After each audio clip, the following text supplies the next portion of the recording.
I found out. My husband was cheating after 10 years, so I did this to his mistress. Have you ever looked at someone you love and suddenly felt like you don't know them anymore? That's how it started. My name is Amanda. I'm a mother, a wife, or at least I was. And for 10 years, I thought I had a solid marriage. You know, the kind people envy. The house in Atlanta with the white porch, the 2 beautiful kids, the barbecue weekends, the matching Christmas pajamas. We had it all. Or so I believed. But looking back, I realize I was ignoring the cracks. And deep down, I think I knew. Michael started working late. First, it was once a week, then twice, then almost every night. Deadlines, he'd say. Just one more meeting. He'd whisper as he kissed my cheek with lips that didn't linger. He stopped holding my hand when we crossed the street. He stopped looking at me during dinner. He stopped seeing me. Completely. And I told myself he was just tired, stressed, that maybe I needed to spice things up. So I bought new perfume. I planned a weekend getaway, just us, no kids. But he canceled it. Said there was a work trip in Miami, 3 days. Big client. I smiled and said, "Okay, babe, I understand." But inside, something twisted. 3 days after he got back, I found it. An earring. Small. Gold. Not mine. It was sitting quietly under the passenger seat when I was cleaning out the car. Just one. I picked it up and stared at it for a full minute. You ever hold something that doesn't belong to your world and know your whole life is about to change? That was me. But I didn't scream. I didn't even cry. Not yet. I tucked the earring into my pocket, made dinner, laughed with my kids, kissed my husband goodnight. But my heart? It wasn't quiet. I started noticing things. The way he kept his phone face down at all times. How he took it to the bathroom. The new cologne I didn't buy. The way he flinched when I said, "I love you." One night he fell asleep on the couch with his laptop open beside him. It was locked, but I'd seen his password before. He thought I wasn't looking. I remembered. I typed it in. It worked. I went straight to his photo folder. There was one marked Miami trip. My fingers trembled as I clicked it. And there she was. A girl. Maybe 22. Tight red dress. Long lashes. Tan skin. Leaning into him like he was her everything. And him? He was smiling in a way I hadn't seen in years. They were on a yacht, laughing, kissing, drinking champagne. He didn't look tired. He didn't look stressed. He looked happy. And for the first time in years, I felt awake. I wanted to scream, break something, shake him awake and demand answers. But instead, I closed the laptop, stood there in the dark, and stared at the man I gave 10 years of my life to. And you know what hurt the most? It wasn't the cheating. It was the fact that I gave everything. I sacrificed. I stayed. And he just replaced me. Right then, I made a decision. I wasn't going to fall apart. I wasn't going to beg. No, I was going to do something better. But first, I needed proof. And I needed a plan. So I took a deep breath, wiped my tears, and whispered to myself, "He has no idea who he married.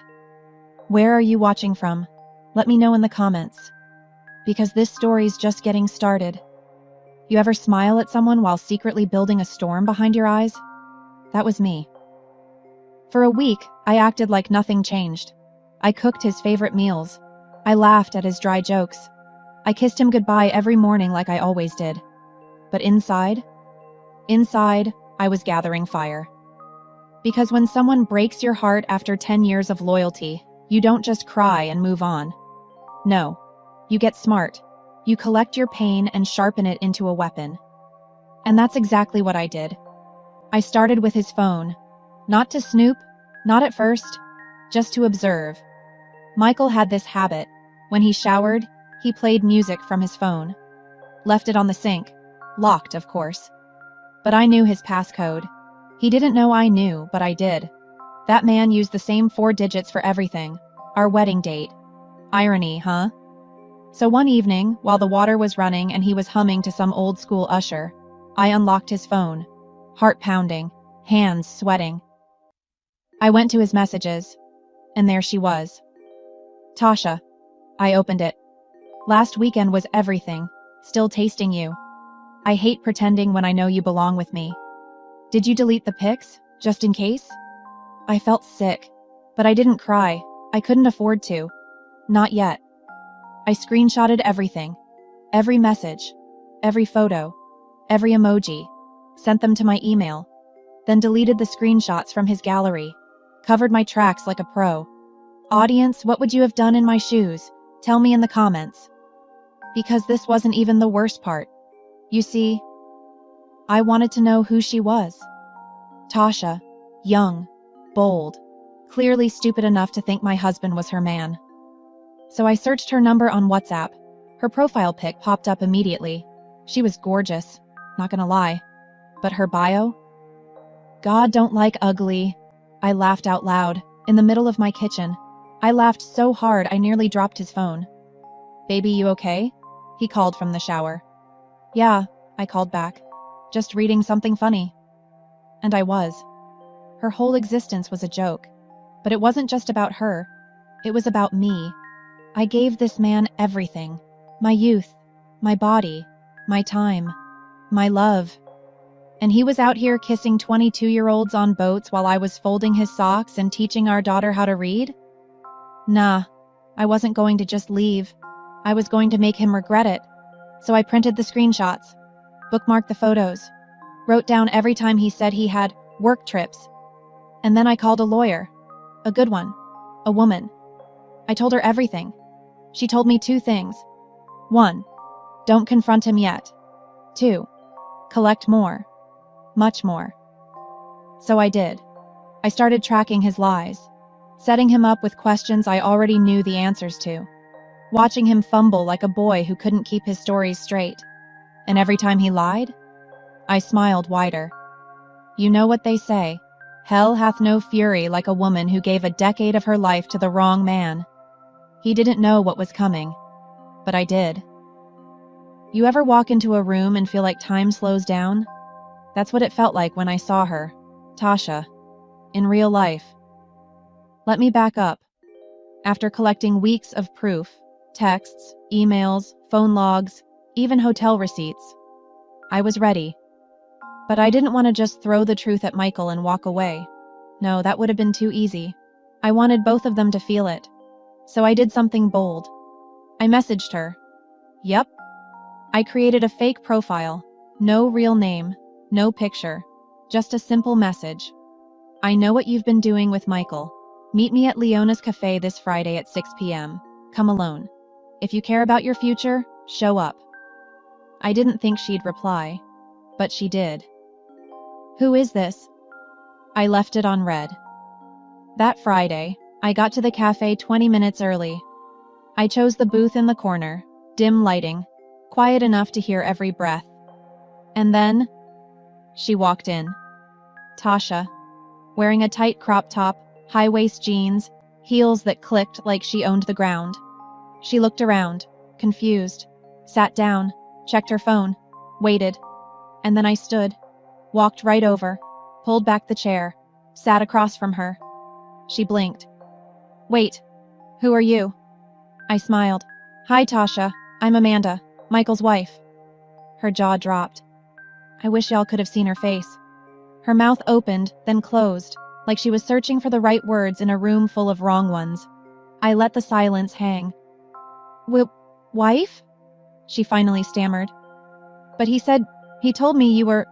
What? I cut in. Crazy? Distant? Separated?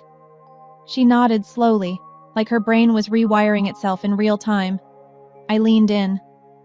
Listen carefully. I don't care about you. I don't care about your fake lashes or your filters or the lies he told you. I'm not here to fight over a man who forgot how to love his wife. I'm here for one reason.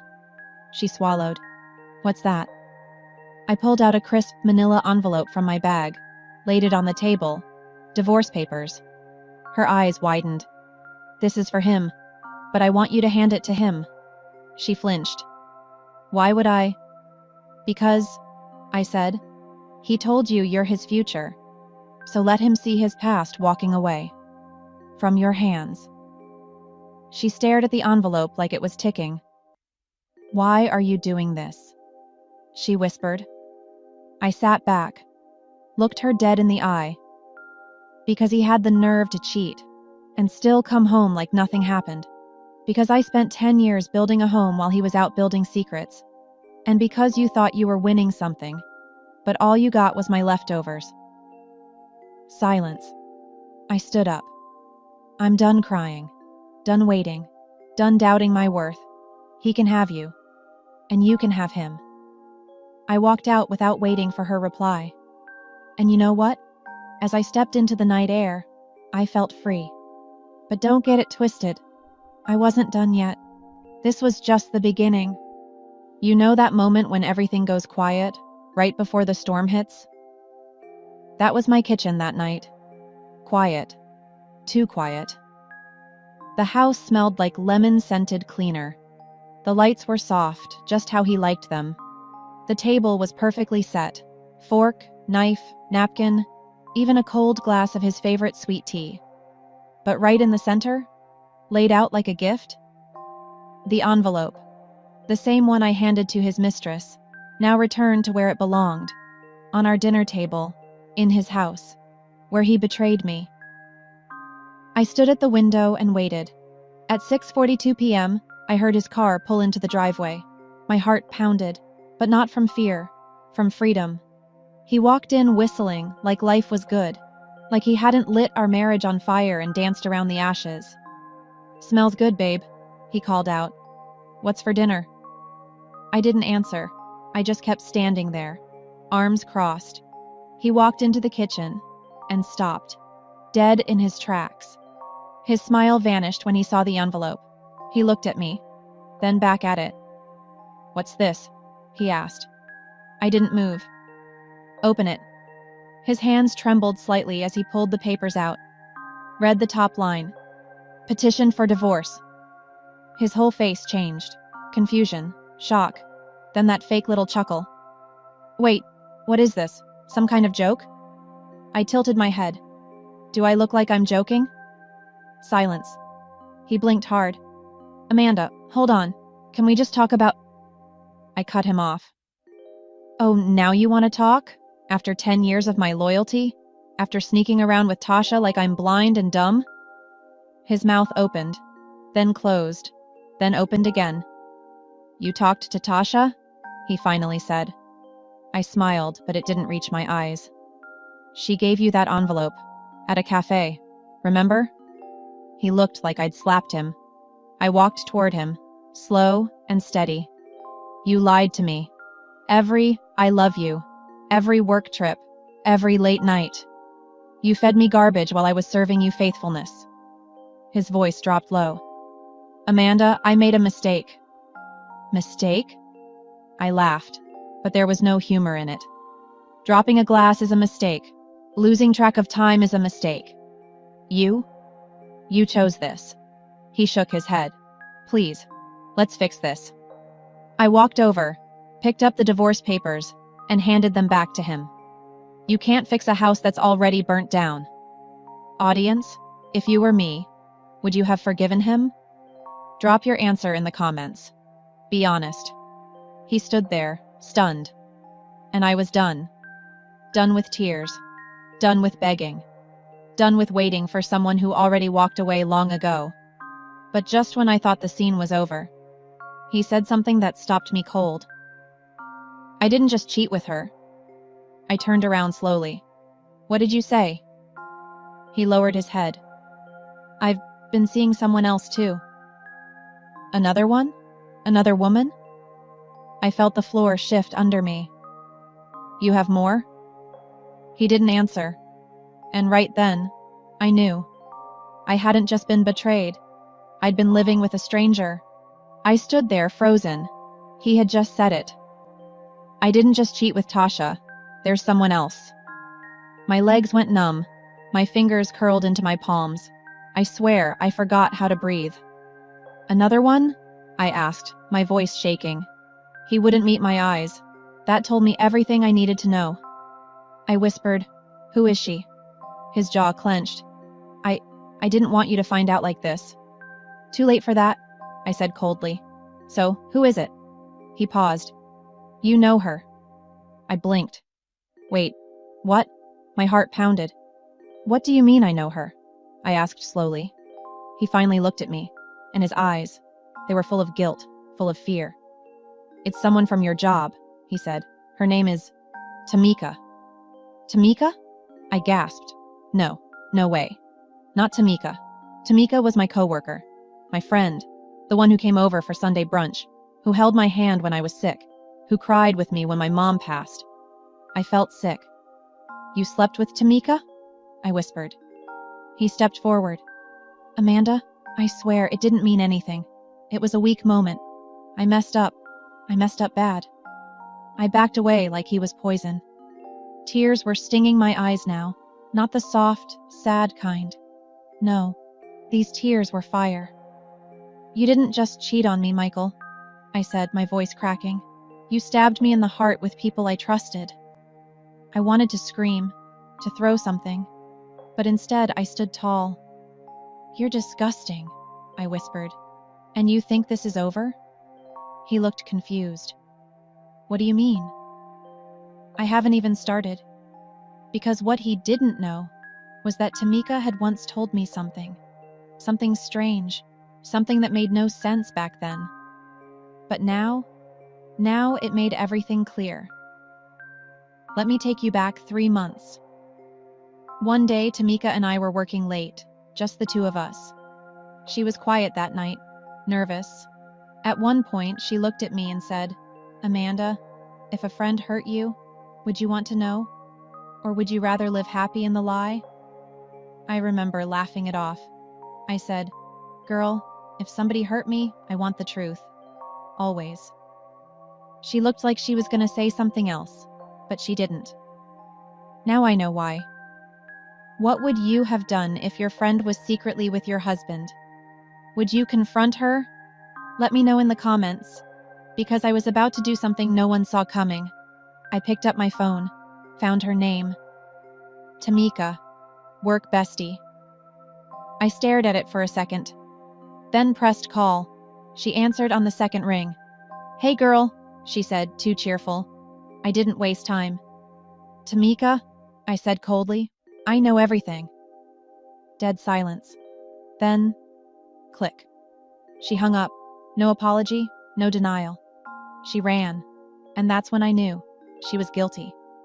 But what I didn't know yet was that Tamika wasn't just another affair. She was holding something even darker. A truth about Michael that would change everything. Can you guess what secret Tamika is hiding?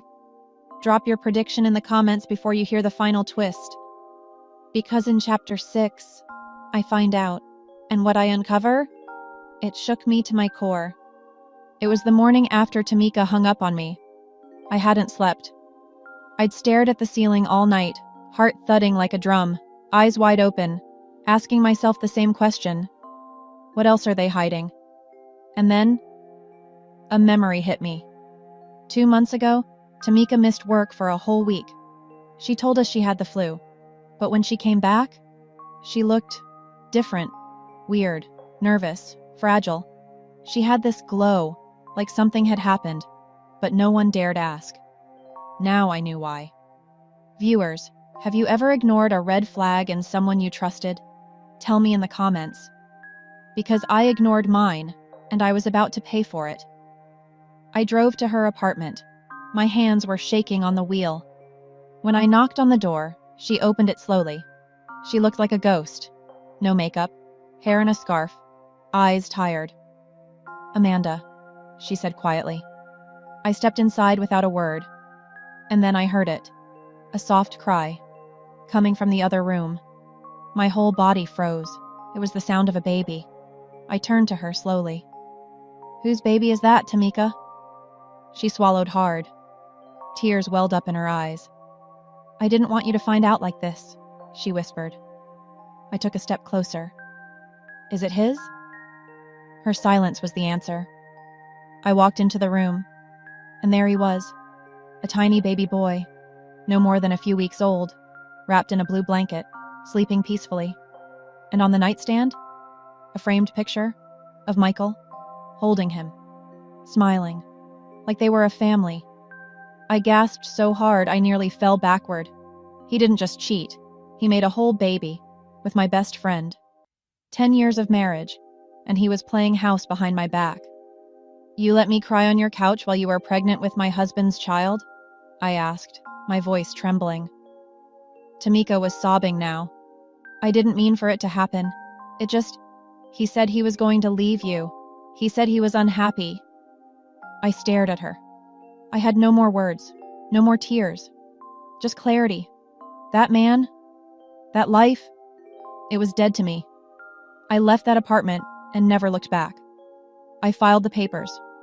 For real this time. But I didn't just walk away. I reclaimed myself, started therapy, took solo trips, started my own podcast for women who've been betrayed. My pain became power. People ask me now, Amanda, if you could go back, would you change anything? No, because he broke me. But I built me back, stronger, smarter, and free. If you've ever rebuilt your life after heartbreak, comment stronger below. Let's fill this comment section with strength.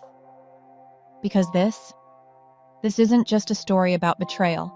It's a story about becoming. It's a reminder. Never let someone's lies become the limit of your life. You are worth more. You deserve better.